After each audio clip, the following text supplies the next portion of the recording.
Hello beautiful people, welcome back to my channel. If you are new here, my name is Aisha. I am a certified trauma-informed coach and manifestation guide. And today is day 21 of our I've Decided challenge.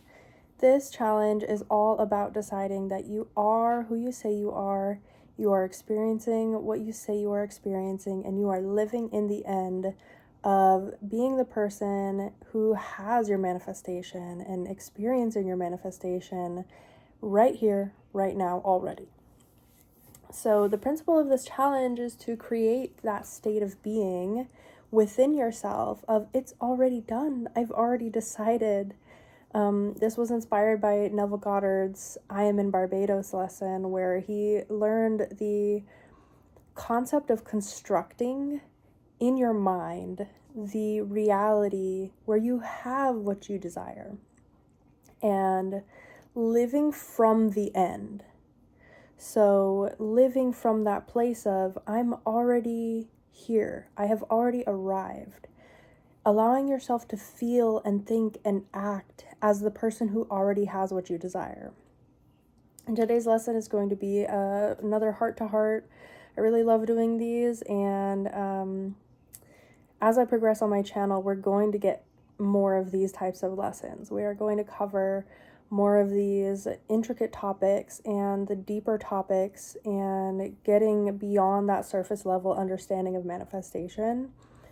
That's my intention, is to help you to understand the full scope of the human experience and how it affects the manifestation process. So obviously by the title, you already know by now, this is going to be on anxiety. It's going to get pretty heavy. So we are going to start with the affirmations down below. We are going to say 20 days ago, I decided, and these are my affirmations. 20 days ago, I decided that I am a healthy person. 20 days ago, I decided that I am an expert at manifestation, and 20 days ago, I decided that I'm experiencing all of my desires right here, right now. You are welcome to drop yours in the comments below. It helps you to stay accountable, and it helps other people to feel motivated to participate as well. So you are constantly encouraging everyone, and that is myself included. I love to read your comments and see your participation. It keeps me going. It keeps me accountable. And I love being able to show up for you guys in this way. So thank you so much. Thank you to everybody who has subscribed. And without rambling on, I am going to be chatting here. And I apologize for the crazy background. I'm hanging out at my brother's place. And actually, the reason for this lesson is my sister and I went car shopping. So she's looking for a new car. And she got a little bit overwhelmed today, and that's totally reasonable. You know, she's significantly younger than me, so I've already been through first-time car shopping. I've already been through the stress and the confusion and the back and forth and the decision, and sometimes in life it can feel really heavy to make those decisions. Sometimes in life it can feel like so many people are asking for our attention, so many people are asking for a response. Sometimes we put a lot of pressure on ourselves because we want to make the right choice. And this can breed anxiety because when you're in that stressful, pressured place, you're not able to be present. You are getting pushed further and further away from the present moment because of your emotional state, because of that pressure and that stress and that squeeze, the pressure to do, the pressure to choose now. And what happened is that, much like when I had anxiety, her brain went to what's the worst possible thing that could happen, like all the worst case scenarios. Okay, because this is what anxiety does. And really, anxiety is there to keep you safe. And this is why I teach nervous system regulation, and this is why I teach emotional regulation. It's not necessary to regulate your nervous system in order to manifest. It is not necessary to regulate your emotions in order to manifest. However, I will say it is necessary to do both to keep your manifestation. Because what will happen, sorry, that's the AC, it's a little noisy.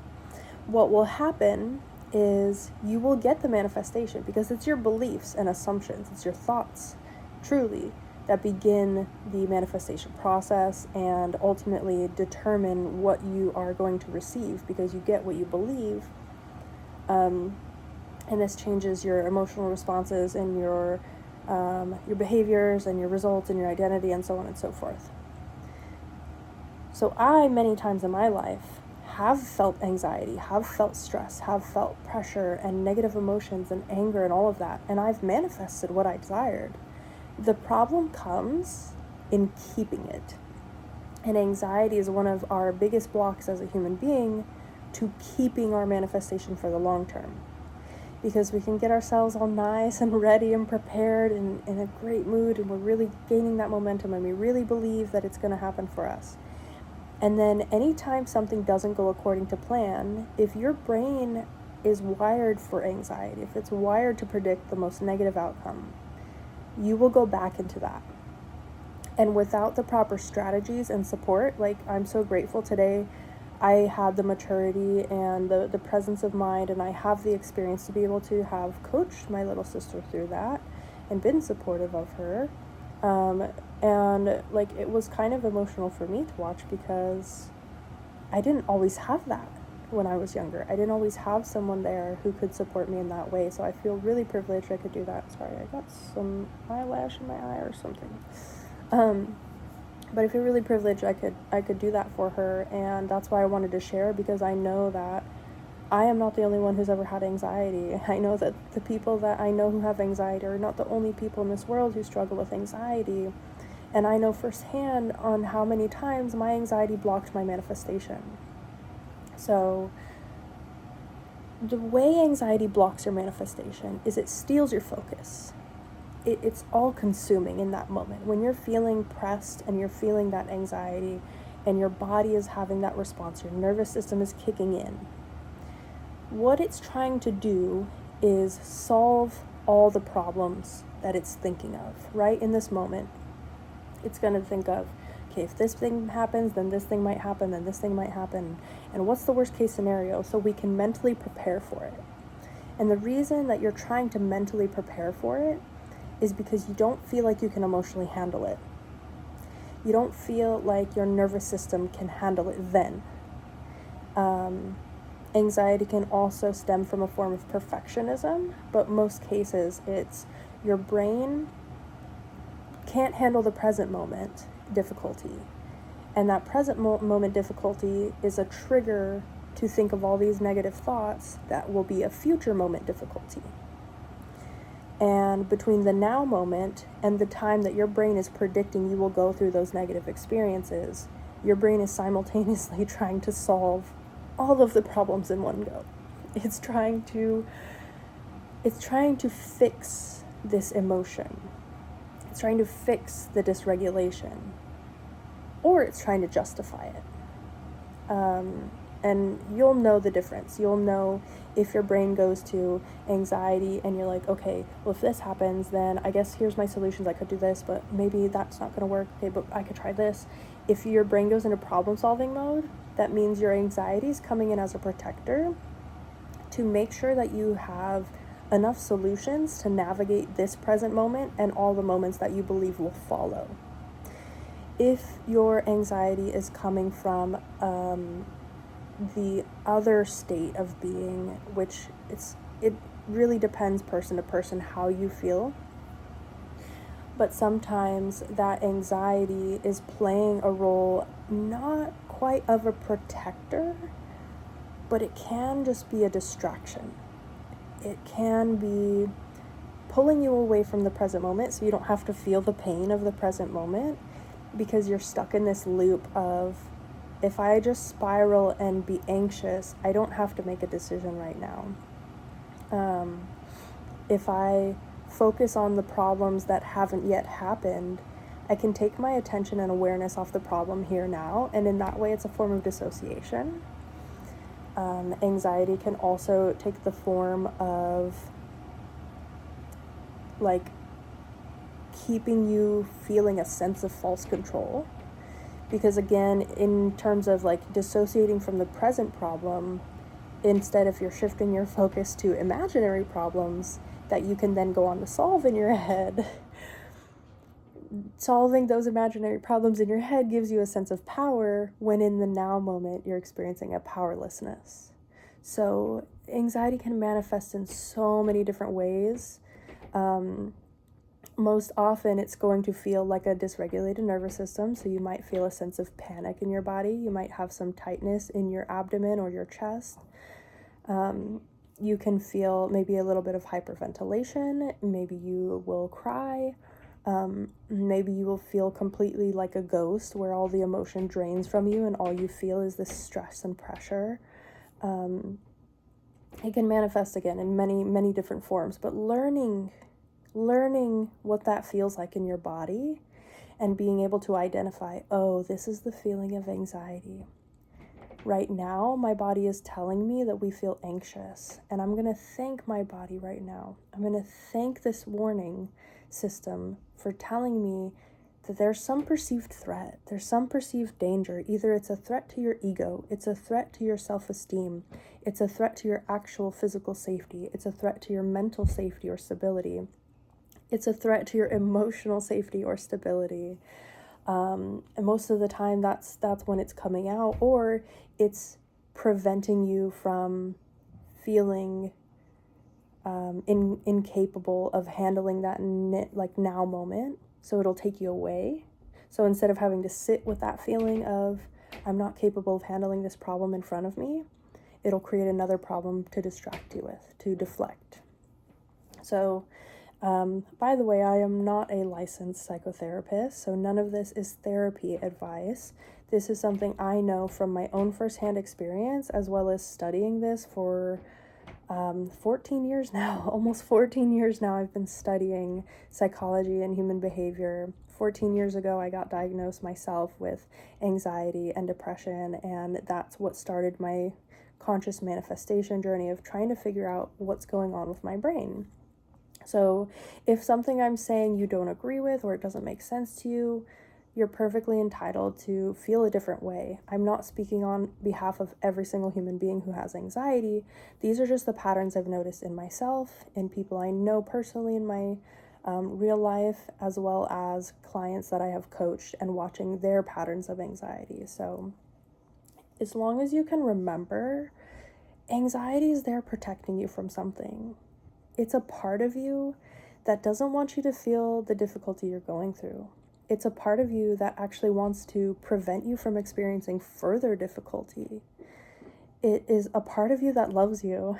It is a part of you that can be healthy for you so long as you have a healthy relationship with it. And the best way to handle anxiety is to let yourself feel anxious. And most therapists will tell you this. When you're having an anxiety attack or a panic attack, you kind of just wait it out. You wait it out, and if you're there supporting someone, you can talk to them and talk to them and talk to them, and it's only going to do so much. Generally, if you're able to give them a hug or give them some type of physical cue, a physical comfort, if you have that intimate relationship, that's something you can do. And if you're by yourself, that's something you can do for yourself as well. The last time I had an anxiety attack, I was self-soothing. I was hugging myself. Thankfully, it's been many years since I have gotten them on a regular basis, and it's very, very rare for me to ever feel that way because I've learned my nervous system. I've learned what triggers my anxiety, and I've learned how to talk to my anxiety. So I will end this video by saying your anxiety has a place in your life. It is part of your internal guidance system. It is helping you to become who you need to become. And on this manifestation journey, it is most likely to be triggered. Once you become conscious of manifestation, once you become conscious of your limiting beliefs and your fears and your worries and your doubts, you're going to also become conscious and aware of your anxiety. And navigating anxiety is going to look different for every one of you watching. However, the main three things I can tell you is acknowledge it. Give it a name. It's anxiety. This is what it feels like in your body. This is what it feels like in your emotional body. This is what it feels like in your head. This is what kind of thoughts occur when you feel anxiety. Learn the trigger. Was the trigger feeling incapable? Was the trigger feeling insecure? Was the trigger a specific fear or a specific thought that triggered a fear? And once you identify like what the trigger was, there's a couple of options there. You can leave it alone and just say, okay, I respect that. I understand that. That's a very valid belief. That's a very valid fear. We can sit with that later when we start to feel better. Or in the now moment, you can go, okay, I know exactly where this fear is coming from. So one of my big things that I've been working on overcoming personally, because of my previous relationships, there's a lot of relationship anxiety there. And this is not just with my husband and, in romantic partnerships, this is also with family. I think I struggled with anxiety much younger than I got diagnosed. So I have this deep-rooted habit of becoming anxious when people don't show up the way I expect them to, or when my fears, my thoughts create a fear that plants seeds that trigger anxiety. So sometimes what will happen is I will ruminate on the thought, and I will be like, oh, they did this behavior, that must mean this. They acted this way, that must mean this. And my anxiety will like build and build and build. So what I do is talk to that fear, and I go, okay, we learned this fear from a different experience. We learned this fear from this specific memory or these group of memories. We learned this experience from these people. And that experience taught us to be fearful in a moment like this. That experience taught us to problem solve in a moment like this. That experience taught us to run away from our feelings because all the memories and feelings attached to those memories feel really heavy. So I can choose in this moment, and this is not something that's easy for all people wherever you are in life and dealing with your anxiety, but this is something that I built personally, is this ability to in the moment talk to myself, have that inner conversation of, okay, my anxiety got triggered by this behavior in this person. What is my brain telling me this means? Okay, now that I know what my brain is telling me this means, let me rationalize that.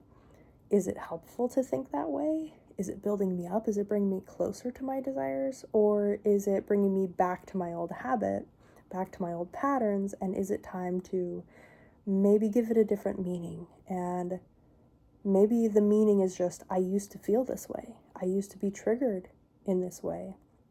And now the meaning is, I'm so glad that this comes up and I'm so capable of handling it. And in this moment, because I'm handling it, the meaning of this trigger, the meaning of this experience is that I've grown.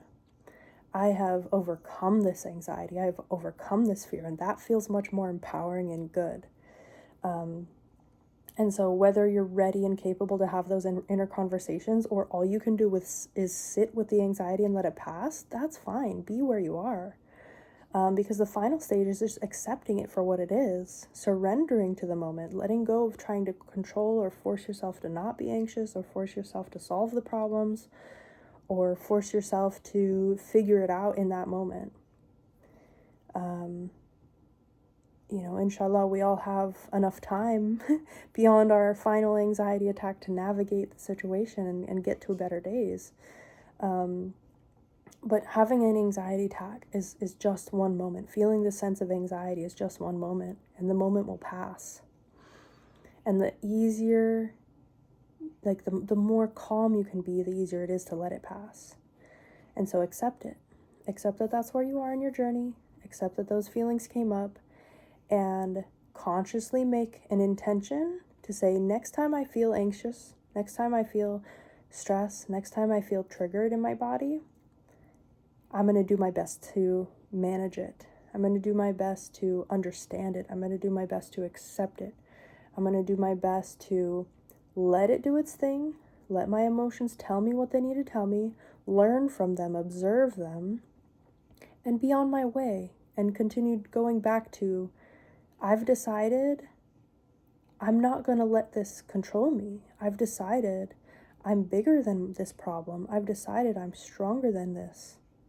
I've decided it's easy for me to navigate anxiety. I've decided that I'm no longer controlled and dominated by my anxiety or stress. And, my heart goes out to everybody who experiences that. because it's not something fun, but it's something that when you do go through it, when you do finally overcome it, and you can and you will, when you do finally get past that stage of feeling helpless when anxiety arises in you, you really get a hold of your intention in that moment and navigating that.